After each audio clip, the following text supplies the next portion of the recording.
Good Tuesday afternoon to you. Nice to see you. We start this afternoon with a simple question. What has happened to the Tea Party? Heated debates over men in Speedos and witchcraft? Isn't this a far cry from the original issue that set the Tea Party to a boil?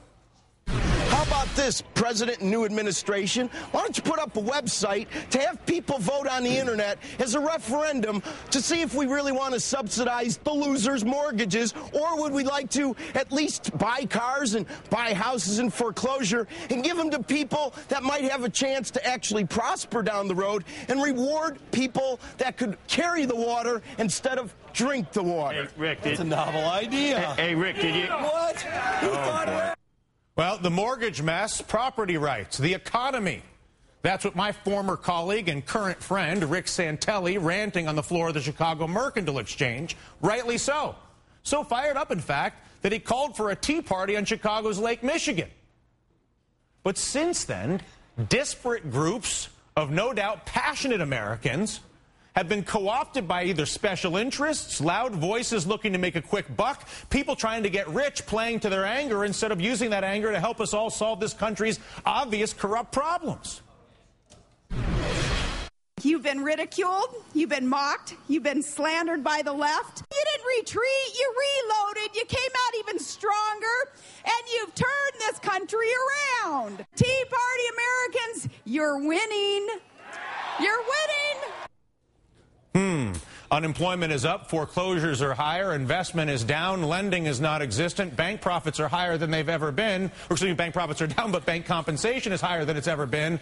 Sarah Palin's made a few $10, $20 million manipulating the anger. But I don't know about you. I haven't heard Sarah Palin mention any resolution to property rights, the economic system, mortgage injustice, or the corrupt fraud that is the Federal Reserve, Fannie and Freddie. Have you? And that's what disappoints me, Tea Party. Where is the outrage not over your founding principles, but over our country's founding principles on the social contract and property rights that your organization, in my view, now fraudulently represents itself to be? Leading people angrily off a cliff instead of harnessing their anger to defend the property rights that are at the core values of this country that Rick Santelli spoke to and Carl Denninger will in just a few minutes, along with my buddy Cenk. Where is the Tea Party in the fight against fraud closure? Where is the Tea Party when it comes to opening the books at Fannie and Freddie and the Federal Reserve? Where are they in supporting the decision today by the New York Federal Reserve and PIMCO to sue Bank of America to get that done? And for those voters seeking a party to represent you and me and anybody else in this country that believes it is better to compete than to cheat, that it is better to be transparent and work than to try to manipulate an angry crowd so that you can sell a bunch of books, Sarah Palin.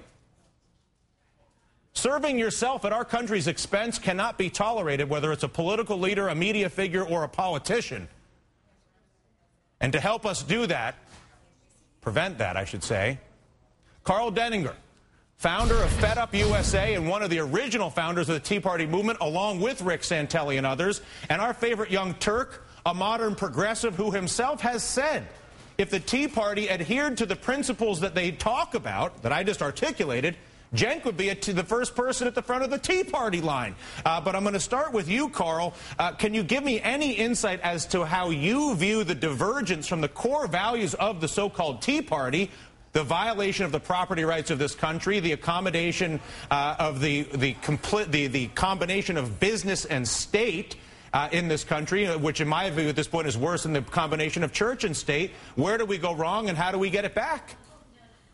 Well, I think one of the big problems, Dylan, is that this started out as exactly what you said. We originally began with the premise that fraud is wrong, theft is wrong. We have to fix this. It has to go away. We have to get all of the bad debts out in the open and clear them.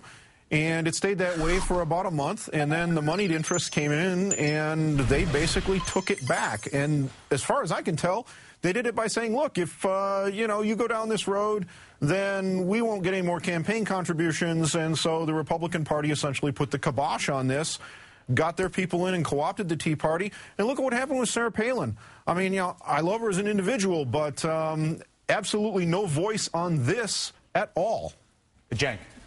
Yeah, I mean, obviously I couldn't agree with that more, Dylan and Carl. Look at what just happened recently with Bank of America. They're actually doing a number of front groups now. They're doing tax liens. So they buy tax liens, and if somebody has like as small as a $150 tax lien that they didn't pay on time, these guys will then buy it from the government, Florida, for example, the state of Florida, and then say, oh, by the way, I'm charging you thousands of dollars in fees, and then take over people's houses, right? And say, all right, I'm driving you into foreclosure. Why? Because they didn't pay taxes, which were used to bail out Bank of America. Okay, I mean, this is a complete and utter fraud, and the Tea Party's nowhere to be found. But let's move beyond this, Carl, because quite honestly, whether the Tea Party is useful or not at this point is unfortunately a distraction, because what we are about to see is cascade around this country as we look at the audit that's coming at Fannie, Freddie, and the Fed, as we reveal the actual fraud, that my commitment to Tea Party values at its outset, along with Rick and people like yourself, that has long drifted far away from me and everybody else and all this nonsense. We need an organization politically, not a partisan organization, a nonpartisan organization, to purely function on the meme of cheat or compete, and do that in a way that is transparent and engenders trust. If anything, do you think, Carl, it's better to try to redirect this Tea Party, the Sarah Palin sort of right-wing funded bastardization of this group, the understandably angry group, or is there a need for yet another group of people here? I think we're going to have to start over. Frankly, I'd love to see this turn back into what it began as, but I've given 2 speeches at the local chapter here in Niceville, Florida, and it essentially devolved into guns, gays, and God, which is a fine conversation to have, but that we have parties that argue over all day long. I thought this was supposed to be about fraud, screwing people, and theft in one form or another.